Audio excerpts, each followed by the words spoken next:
The big Assassin's Creed Mirage DLC is dropping very, very soon. Maybe in a few hours by the time you watch this, or 12 hours. Let's go over the patch notes in this video, because Ubisoft dropped them. It will be releasing on 2 PM UK time. That would be 10 AM Eastern time, 7 AM Pacific time. So if you're in the US, you will wake up and it will already be there. The update introduces a new free adventure in Mirage, Valley of Memory, offering over 6 hours of additional content, along with numerous gameplay improvements. Please note that if the latest patch did not automatically apply before launching the game, try manually updating your game. Okay. That's a pretty big size. Yeah, it's coming to PS4, Xbox One as well, which is kind of crazy. But yeah, that's for the amount of content, that's pretty decent. Set before the final of Mirage's main narrative, Valley of Memory is a free story expansion for Mirage that begins with a mysterious lead. Basim hears a rumor that his long-lost father may still be alive. After speaking with his old friend Dervis, Basim sets out to Al-Hula, a land of secrets, ancient ruins, and vibrant oasis. So yeah, Head of the Snake. Again, that is when there's only one, the main target, I think, left. And then we can go to the Al-Hula region. I'm gonna quickly go to the Twitter account, because I think they posted a video that shows what the starting of the Mirage DLC, what it looks like. So here, how to start the Mirage DLC. So here, again, you need to... Available after receiving the final mission. See, so that, yeah, that's when going after the final target. Okay, that's what it looked like. Okay. Or you can, if you do a new save, immediately skip to the Valley of Memory.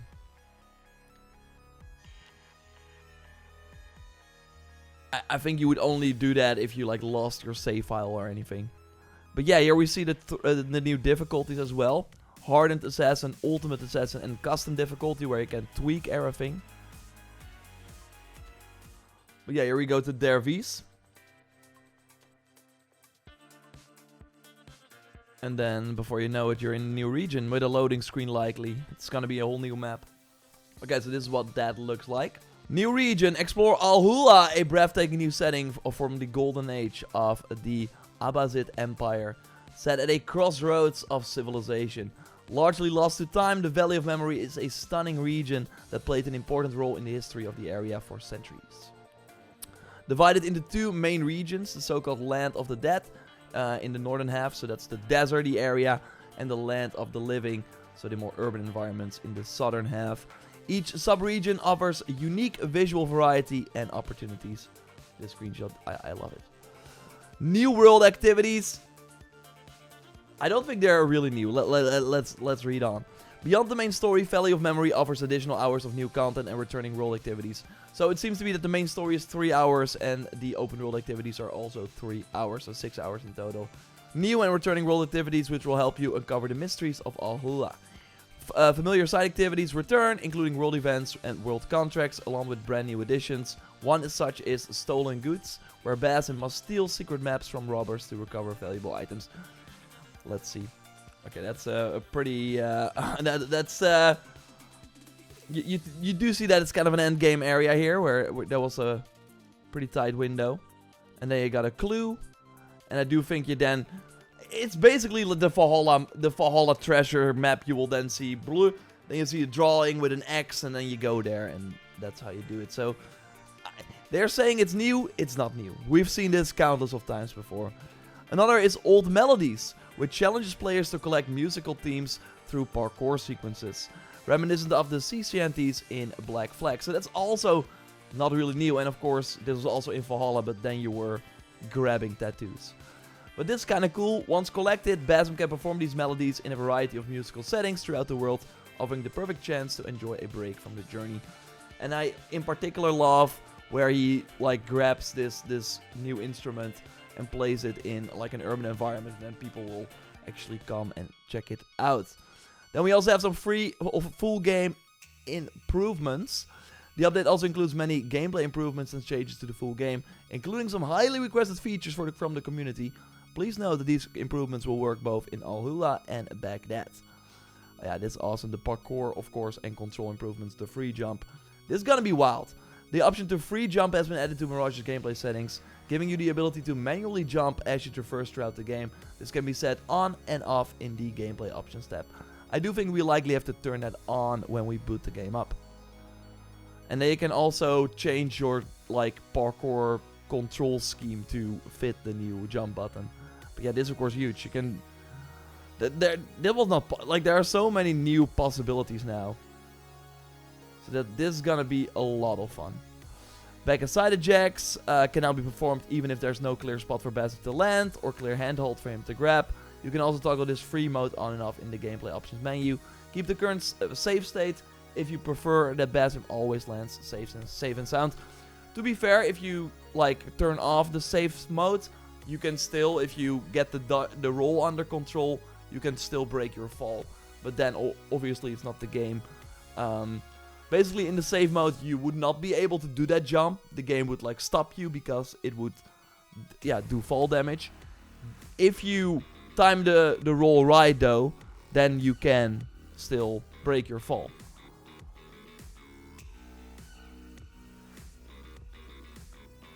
Yeah, so now you take fall damage. If you did the roll, you would still be fine. Of course, that's a skill that you have to unlock. Control presets. A new modern control preset has been added to the gameplay options to improve the feel of the controls, especially when free jump has been enabled.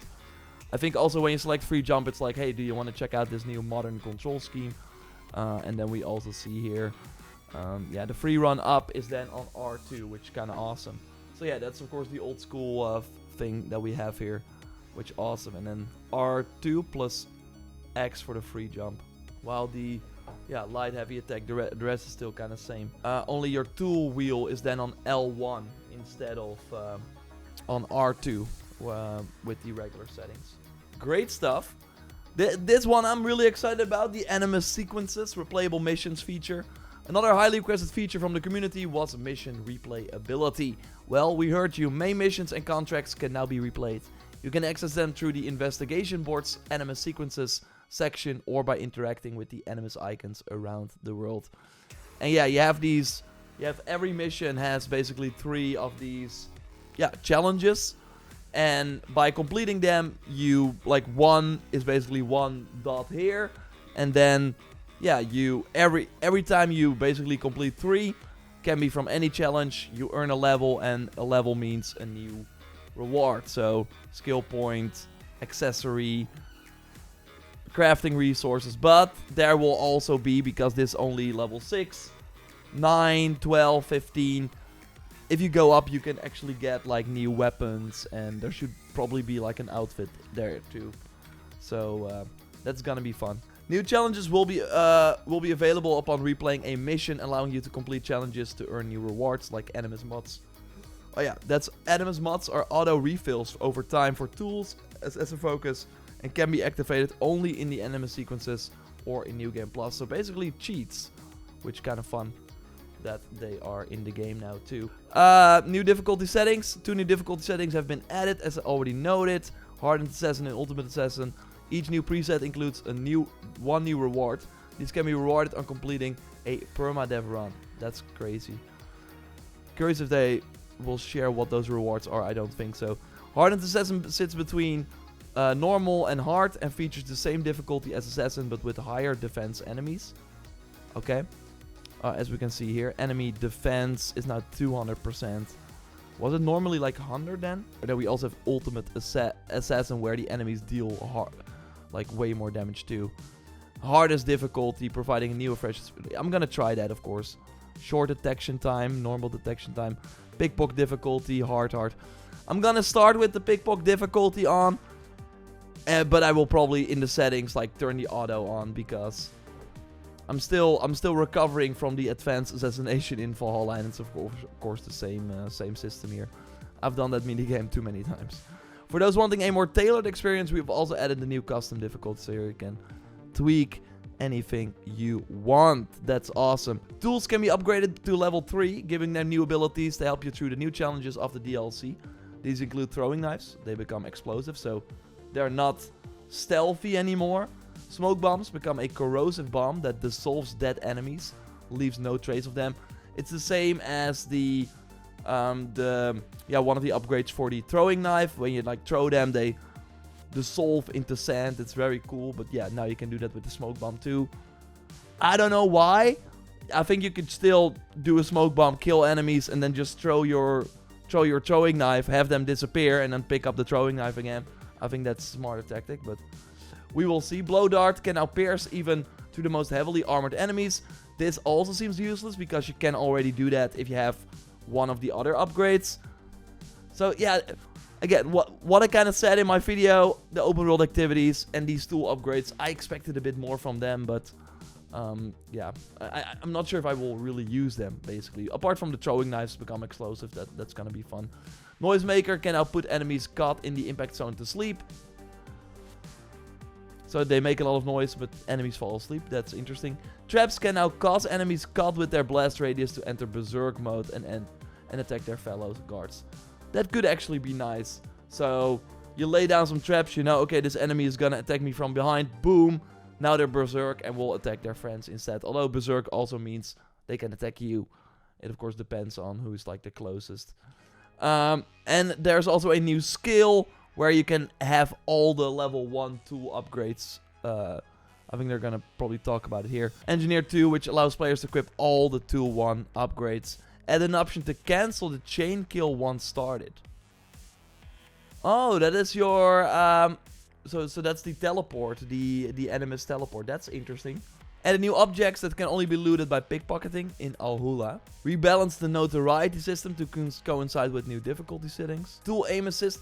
I wanted like a new mercenary hunting you with the wanted system, but it seems that in Alhula we still have the same mercenary like coming after you if you have like the 3 stars basically. Tool aim assist will now correctly snap to enemies' weak spots while behind an enemy. Now you have no excuses. Combat added the opportunity to dodge a Shakeria attack after being parried. What is that? Is that like a new attack? Correct me if I'm wrong. Modified the light attack. Okay.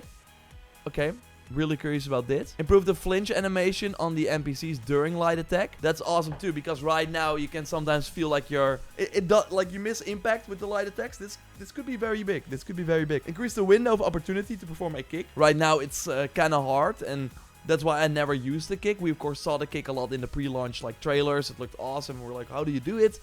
Well, you parry and then you can kick, but you rarely do it because yeah, just performing a like slash is way better, but the kick is still fun to like kick enemies off a ledge, but it was pretty fast. I think the window was pretty short, so this should be interesting. Disabled blend on parry success animation, so it feels more responsive, okay? And increase the size of the parry physics as well, okay?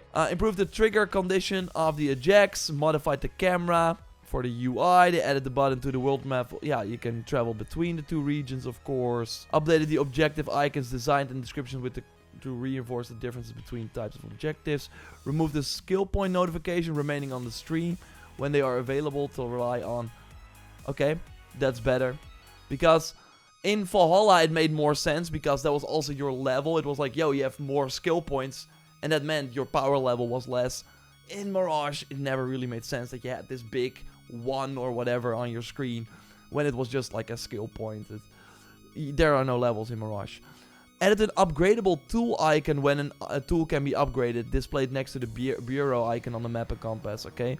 Reduced the size of the Ubisoft Connect notification, added a new tutorial panel and codex entry explaining the defense tactics in combat, made various adjustments to improve the horse mount camera. All claimed rewards are now linked to the player's save. That is good. Oh, that's good. So basically, if you did the permadeath, now like get the reward there, you get it on every save. And this also means that any reward you get from the enemy sequences, you get it across saves. Basically how the helix items work as well in this game. So that is awesome. Modified how to access permadeath. It can only be initiated when starting a New Game Plus, rather than at any time. Ah. Okay. That is interesting. Could you also do like permadeath no New Game Plus? That is interesting. I hope this means that the enemies are going to react properly to your light attacks. Black Knight, I think that is what it means for sure. Resolved an issue where the options menu would be offset. Fix an issue where the Assassin's Creed franchise button would lead to the page stating there's no content available. This like all small stuff. Fix the localization of the Basim Valhalla outfit, but in traditional Chinese. Edit is an issue world. The draped gold fabric of the can now move freely like the other outfits. I'm excited. Of course, I will be streaming the new content. Spoiler free, I want to get to the new region. Not do any more main missions there. Just do some world exploration. And then also do the Animus replay feature. That will be stream 1. And then, of course, do a video talking about everything very, very soon after. So, hope you check that out on the main channel. Subscribe to JorRaptor as well. And I will speak to you soon. Goodbye.